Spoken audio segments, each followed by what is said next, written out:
নমস্কার, শুভ সন্ধ্যা।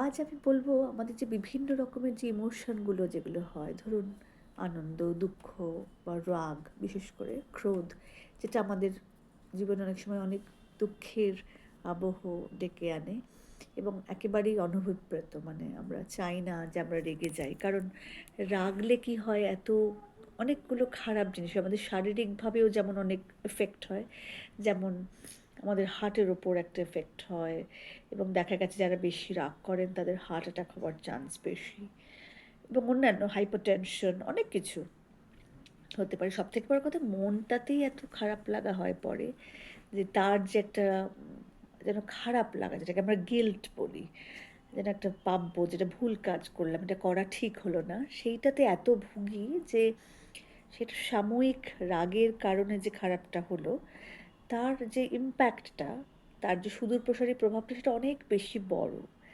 তা আমার যেটা বলার, অনেক সময় আমাদের এই যে নেগেটিভ যে ইমোশনগুলো হয়, ধরুন রাগ বিশেষ করে বা দুঃখ, আহ, সেগুলোকে আমরা কী করে একটু কন্ট্রোল করতে পারি বা কমাতে পারি। দেখুন, রাগ দুঃখ তো হবেই, কিন্তু আমি জানি খুব কঠিন, কারণ আমার নিজেরও এটা হয় যে আমি যখন খুব রেগে যাই কোনো কারণে, তখন অনেক সময় তার প্রকাশটা যেটা হয় সেটা আমি চাই না এইভাবে হোক, কিন্তু আমার মনে হয় দুটো তিনটে ভাবে আমি সেটা কমানোর চেষ্টা করি। সবসময় যে পারি এমন নয়।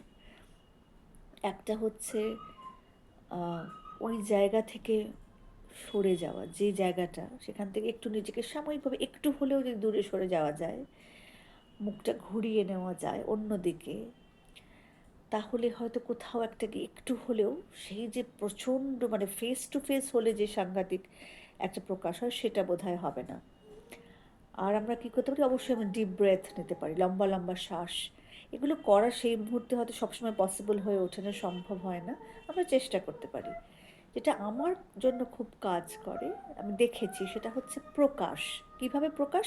ওই চিৎকার চেঁচামেচি করে প্রকাশ নয়, কিন্তু যদি আমরা পারি সেটা করতে, যে সাথে সাথে আমি একটু লিখে ফেললাম।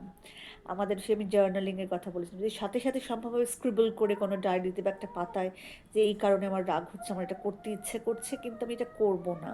কারণ আমাদের ভেতরকার বোধ তো একটা আছে, সেটা আমাদের বলে যে না। দুটো দিক থাকে, একটা বলে যে এক্ষুনি আমি রেগে গিয়ে এরকম একটা কিছু করবো, আবার আরেকটা বোধ আমাদের অন্য দিকে টানে, বলে না না না, এটা বোধ হয় ঠিক হচ্ছে না। খানিকটা হলেও তো সেই বোধটা আমাদের থাকে। তো আমার মনে হয় সেইটাকে, এটা and it's a matter of practice, মানে এরকম না যে আজকে কালকেই রাগ হলে আমি সেটা করতে পারবো। কিন্তু ধরুন আমরা যেই সচেতন হয়েছি যে না, আমি জানি আমি খুব রাগী বা আমার রাগ হয় এবং সেটাকে কন্ট্রোল করা উচিত, এই যে ঔচিত্য বোধটা আমার মধ্যে এসছে, আমি যে অ্যাওয়্যার হয়েছি যে আমার রাগটা আমার সমস্যা, সেটাই কিন্তু প্রথম ধাপ এটা কমানোর। এবং যদি রাগ হয় তাহলে আমি কী করবো, আমি চেষ্টা করব প্রথমত সেই সেই জায়গাটা থেকে, সেই আবহটা থেকে, সেই কথাবার্তার থেকে নিজেকে একটু সরিয়ে নেওয়ার, যদি পসিবল হয়, সম্ভব একটু দূরে সরে যাওয়ার সাময়িকভাবে। আর কি হয়, লম্বা লম্বা নিঃশ্বাস নিয়ে নিজেকে একটু, যাকে আমরা বলি কাম ডাউন করার, নিজেকে একটু শান্ত করার চেষ্টা। আর তৃতীয়টা হচ্ছে, যেটা খুব এফেক্টিভ, যদি করা যেতে পারে, সবসময় সেটা পসিবল নয়, আমরা চেষ্টা করতে পারি যে হয় প্রকাশ, বলে প্রকাশ করতে গেলে তো হয়তো খারাপ কিছু কথা বলে ফেলতে পারি আমরা, তাই বলার থেকেও ভালো হচ্ছে লেখা।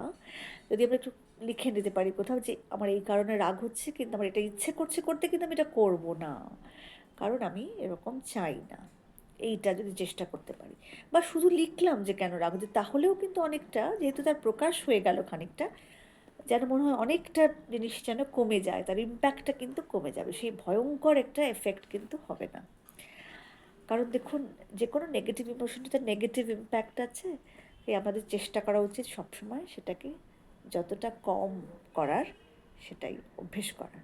এবং যদি আপনি এটা শোনেন, শুনতে এসে থাকেন এই ভিডিওটা, তাহলে আমার মনে হয় সেটাই আপনার রাগ কমানোর প্রথম পদক্ষেপ। ভালো থাকবেন সকলে।